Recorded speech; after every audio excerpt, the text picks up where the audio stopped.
Terima kasih Anda masih bersama kami di Health on Top, dan sesuai dengan janji saya akan mengajak Kak Garda nih untuk main mitos atau fakta. Siap ya Kak ya? Dan yang pertama nih, ada setiap orang pasti memiliki insecure. Mitos atau fakta? Fakta.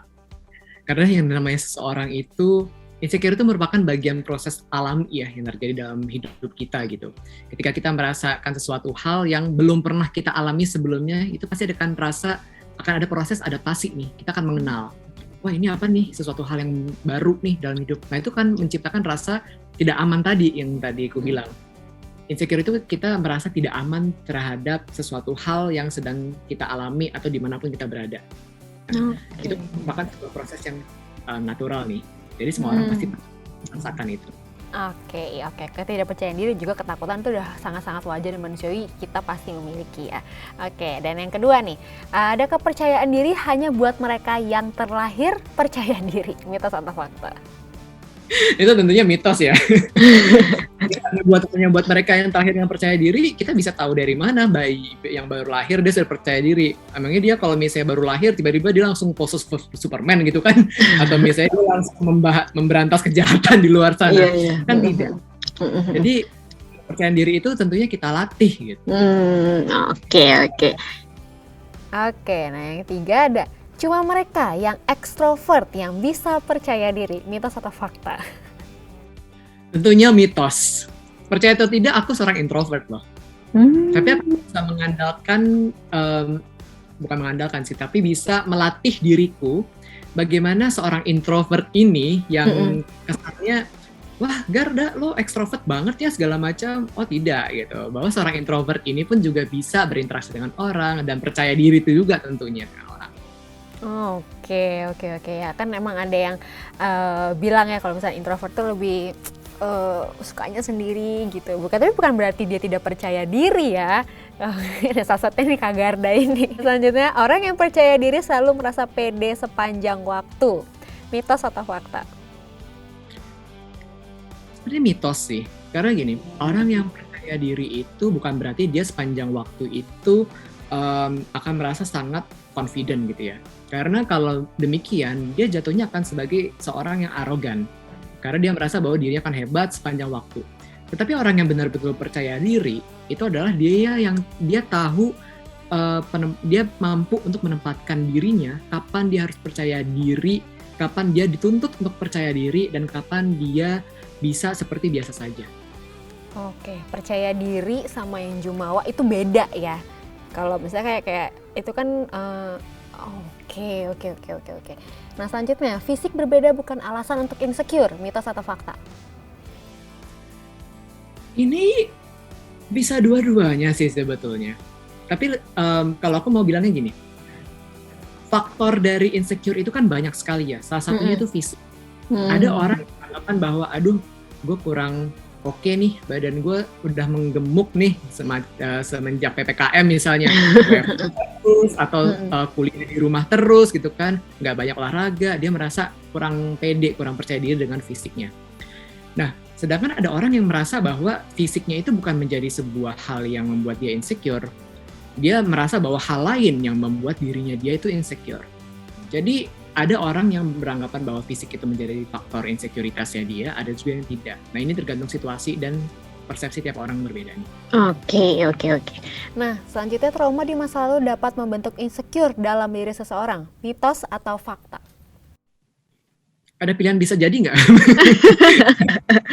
Tidak bisa. Ya, itu bisa. Karena gini, trauma itu kan terbentuk karena ada sesuatu hal yang tidak atau kurang mengenakan terjadi pada diri kita. Dan itu yang membekas dalam pikiran kita, yang akhirnya membuat kita menimbulkan rasa ketakutan terhadap hal tersebut. Yang mungkin orang lain tidak menganggap itu sebagai ketakutan gitu kan. Sebuah peristiwa yang membuat kita selalu teringat, terngiang-ngiang sampai ke bawah tidur misalnya, sedangkan orang lain tidak. Nah, ketika dia berada dalam kondisi tersebut atau mengingat atau bahkan dia menemukan kembali nih kondisi seperti itu, dia akan merasa sangat insecure. Gila, kira-kira ini bakal selamat nggak ya? Ya gue bakal bisa survive nggak ya ngelewatin ini? Dan lain sebagainya. Karena ada rasa ketakutan dari dalam diri dia yang akhirnya menuntun dia atau membawa dia untuk mencapai tahap dari atau rasa dari insekuritas tadi. Oke, nah selanjutnya orang yang tidak percaya diri dapat dilihat dari gestur seseorang, mitos atau fakta. Fakta. Hmm, Tapi ada juga yang tidak sih sebetulnya. Jadi makanya ini ada pilihan bisa jadi nggak ya? Apa Kak bentuk atau gestur yang terlihat ketika si orang tersebut tidak percaya diri? Yang paling umum atau paling sering, kakinya goyang-goyang gemeteran, dia fidgeting, tangannya tiba-tiba gerak-gerak sendiri, mungkin di bawah meja atau dimanapun itu, atau tiba-tiba dia keluar keringat dingin karena sistem sarafnya yang bagian mengontrol bagian tadi rasa ketakutan itu sedang sangat teraktivasi. Jadi dia tiba-tiba nih lagi berbicara atau misalnya presentasi, tiba-tiba dia keluar keringatnya basah segala sebagainya. Namun ada juga yang tidak gitu. Ada juga sebenarnya gue minder nih, gue takut, tapi akhirnya dia tetap enjoy, dia tetap bawa gitu. Jadi ada orang yang muncul tanda-tanda itu, ada juga yang tidak terlalu tampak gitu. Oke. Kepercayaan diri dapat dilatih, mitos atau fakta? Udah tau lah ya jawabannya. Fakta. Kita pasti dapat melatih kepercayaan diri kita. Oke, nah Setelah mungkin kita udah tahu ya cara mengenal diri sendiri dan juga membangun kepercayaan diri, sebenarnya boleh nggak sih Dok kita tuh mendiagnosis diri sendiri dalam kesehatan mental? Oke. Nah ini juga lagi banyak nih pembahasannya, apalagi masa sekarang. Banyak yang mendiagnosis dirinya sendiri karena melihat dari artikel di internet gitu. Sangat disarankan dan memang sebaiknya itu tidak untuk mendiagnosis diri sendiri terkait dengan kesehatan mental. Kenapa demikian? Karena untuk bisa mendiagnosis seseorang ini mengalami gangguan mental dan sebagainya, itu perlu dilakukan oleh seseorang yang memang kompeten di bidangnya. Seperti contoh, seorang dokter spesialis kedokteran jiwa, dan juga perlu adanya assessment atau pendekatan khusus untuk bisa mendeteksi dan menggali informasi dan sampai ke titik atau ke tahap diagnosis dari gangguan kesehatan mental itu. Karena seringkali kita pasti ya tentunya dengan mudahnya mengakses sumber informasi yang ada pada zaman sekarang dengan gadget kita melihat bahwa aduh ternyata tanda-tanda depresi seperti ini ya. Kayaknya emang beberapa bulan terakhir kayaknya nggak bahagia, gue rasanya setiap pagi tuh rasanya murung terus, gue nggak pernah bahagia, wah iya nih gue depresi nih, aduh gimana ya. Nah yang kayak gini yang sebetulnya membuat orang akhirnya semakin kurang aware atau semakin takut bahkan untuk mencari pertolongan. Karena dia sudah terperangkap dalam tadi self-diagnosing tadi.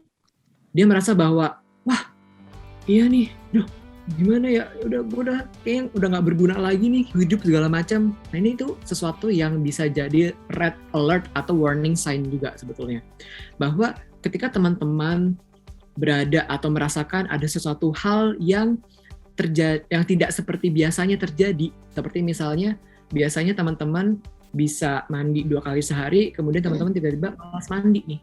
Kemudian atau teman-teman yang biasanya makan dengan porsi yang wajar, tiba-tiba teman-teman jadi malas makan.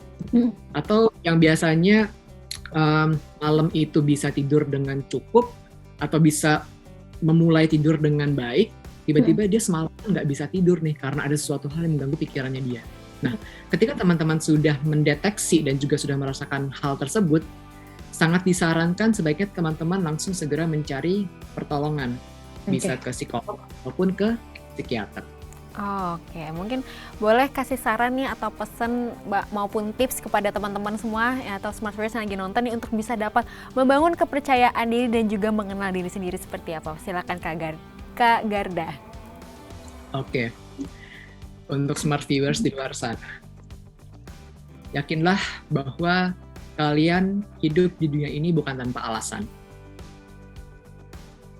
Saya selalu percaya bahwa God creates humans not just to exist in this world, but also to make a difference. Setiap individu itu unik, setiap individu itu otentik, dan kalian memiliki self-value masing-masing yang tidak akan sama dengan orang lain. Oh, Ketika teman-teman sudah mencapai ke tahap pengenalan diri tadi, teman-teman sudah sadar siapa diri teman-teman semuanya, percayalah bahwa itu merupakan langkah awal dan gerbang utama teman-teman untuk mencapai kesuksesan, kedamaian, ketenangan, dan apapun yang ingin teman-teman rasakan atau alami di kemudian hari. Oke, thank you Kak Gerda atas pesan-pesannya juga. Terima kasih udah mau ngobrol-ngobrol sama kita. Pokoknya intinya adalah setiap manusia itu adalah punya keunikannya sendiri, punya kelebihan dan kekurangannya sendiri, dan punya jalan ceritanya sendiri. Jadi sebagai manusia itu fokus sama diri sendiri untuk bisa menelaah ya proses hidup kita, untuk bisa dapat menjalani kehidupan yang lebih baik lagi. Thank you Kak Gerda atas waktunya sekali lagi. Semoga sukses terus, lancar juga seluruh pekerjaannya, dan juga jaga kesehatan selalu. Dan Smart Viewers, setelah tadi perbincangan saya bersama Kak Gerda, dan akhir kata saya Viana Anindita beserta kru yang bertugas pamit undur diri. Terima kasih dan sampai jumpa.